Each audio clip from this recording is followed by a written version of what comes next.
What is going on, Miami Heat fans? Your boy Ernest here, back with another Miami Heat Talk video, you guys. I'm excited because we got a lot of things to talk about. But before we do that, y'all, help your boy out really quick. Take a moment, smash the like button.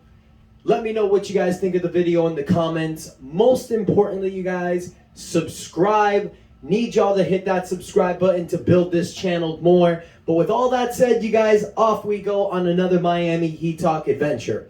Now, I'm very happy with the Heat, you guys, but I'm kind of pissed off at the same time. Last time we left off that video, last video, another 3 games had passed. We had a banger against the Orlando Magic. We took the victory 110-105. After the win against Boston, Orlando looked like they were going to come and beat us. We came back, we won the game, sealed the game, and you're thinking, damn, finally this team is getting to the momentum that we truly need. That momentum that we've talked about, that the Heat, the stretch where they're going to take over the playoffs, where they're going to finally go up in seeding. And then what the hell happened? We lost to the Hornets. The Hornets, who are tanking.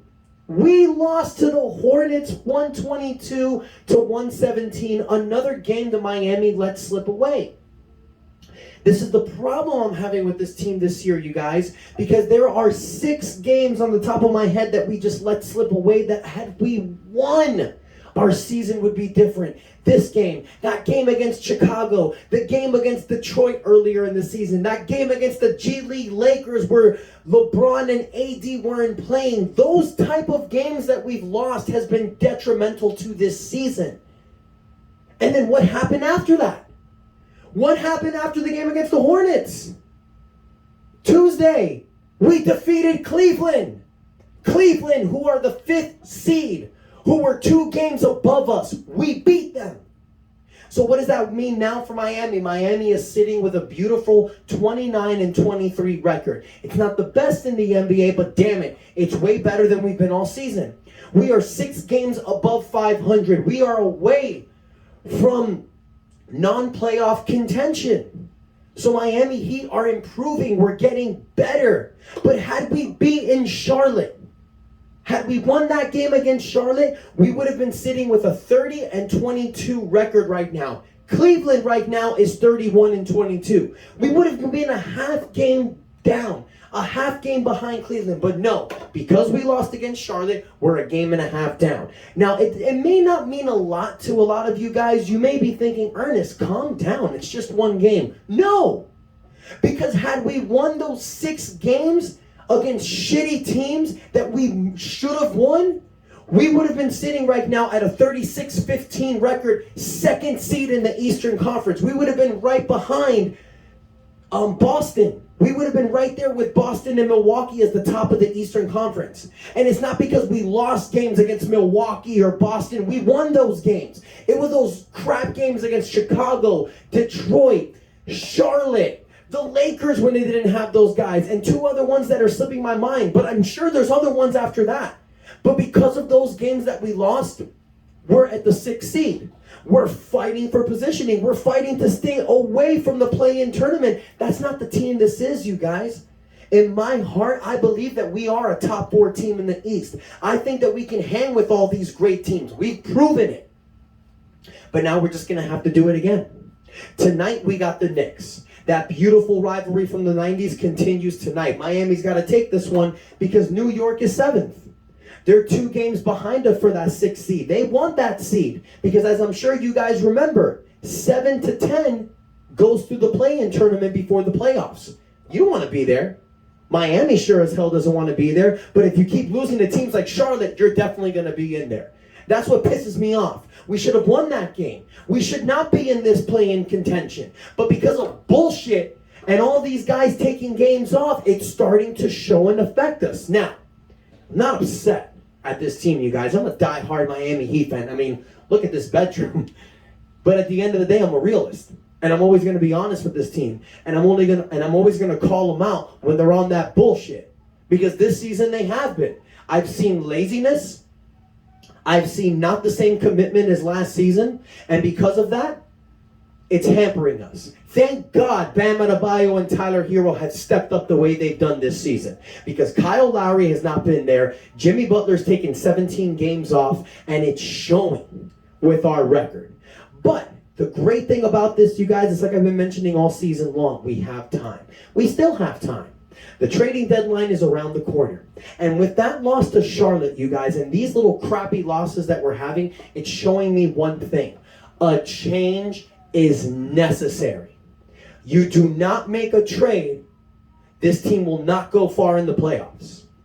Right now, you guys, I love this Miami Heat team, but right now, at best, I see us as a second round exit.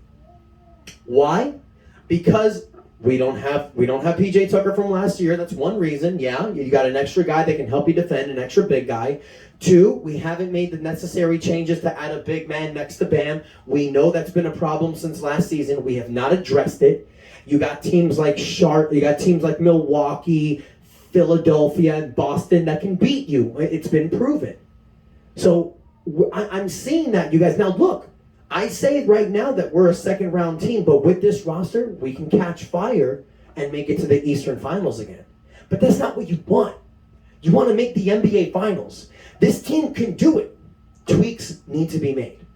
So there's a new rumor out there that I want to talk to you guys about, because I've talked about a few things in this channel. I've talked about John Collins. I've talked about Serge Ibaka. I've repeatedly talked about Jay Crowder, because that looks like the deal that's most likely. However, one recent notification that came up, it's all over hoopshype.com, and it's being put out there, that the Miami Heat have interest in Kelly Olynyk.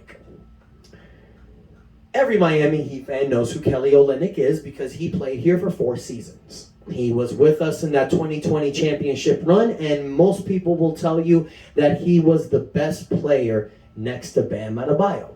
He's a 7-foot stretch 4-5. He can hit the 3. He can play defense. He knows this Miami Heat system.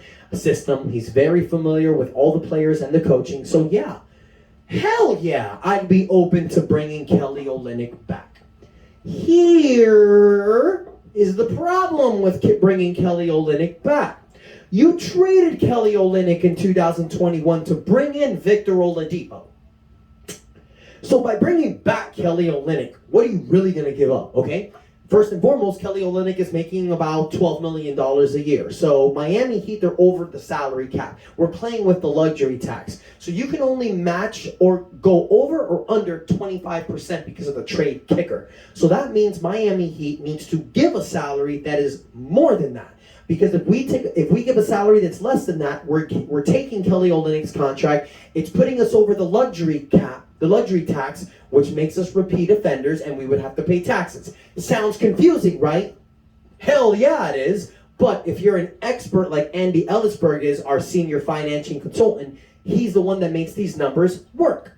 How do you make it work? Well, there's Duncan Robinson's disgusting contract, and if Utah wants to take that shit away from our hands and give us Kelly Olynyk, I'd be all open for that. Here's the problem. Nobody's going to do that. Utah's not going to help Miami. They're not. Yeah, they're not really winning like they were in the beginning of the season, so sure, tanking for Wembayama is pretty cool, but they're not going to try to help Miami. Now, yeah, Duncan Robinson was known as a specialist a couple of years ago. He's not known as that anymore. That confidence ain't there. So a team that's going to take Duncan has got to have the feeling that, hey, we can bring him in here and we can turn him back to the specialist he used to be. But there's 3 years left of that shitty contract. So it's not really what you would call attractive.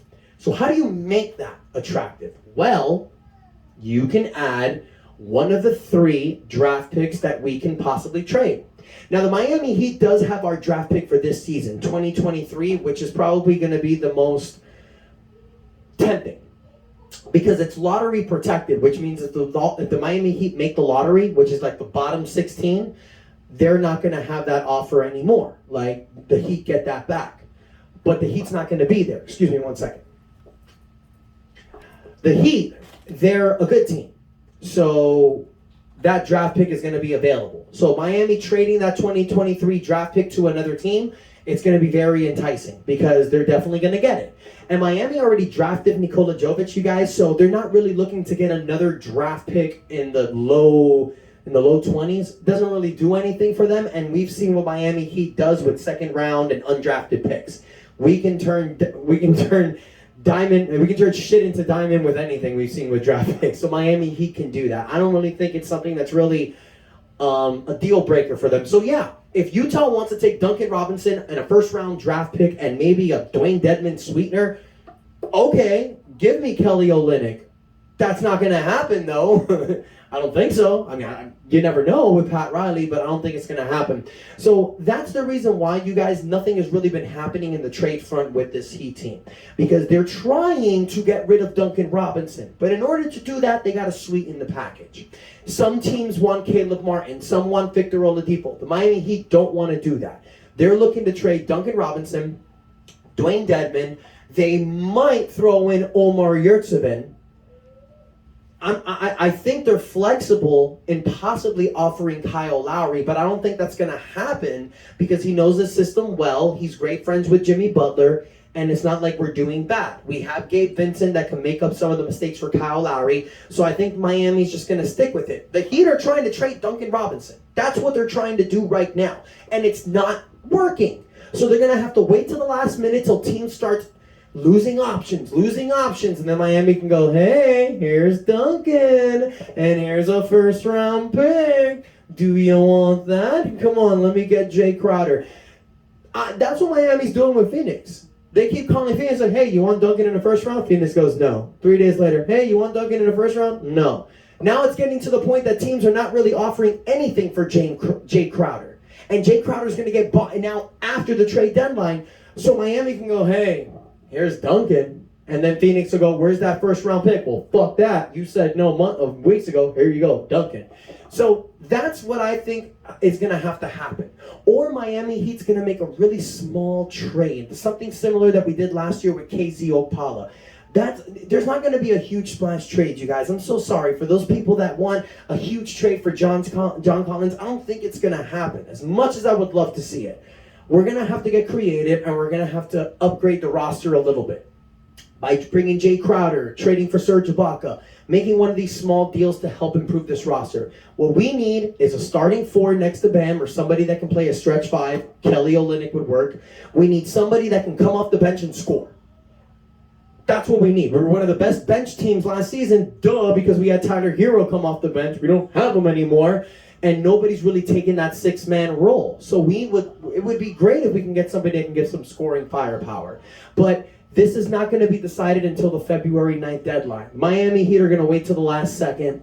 I'm sure of it. So let me know what you guys think. Do you think a trade is necessary or not? Do you think this Heat team can do it because they've been proving it lately? Let me know on who you think is a realistic trade, guys. Realistic, meaning can actually happen.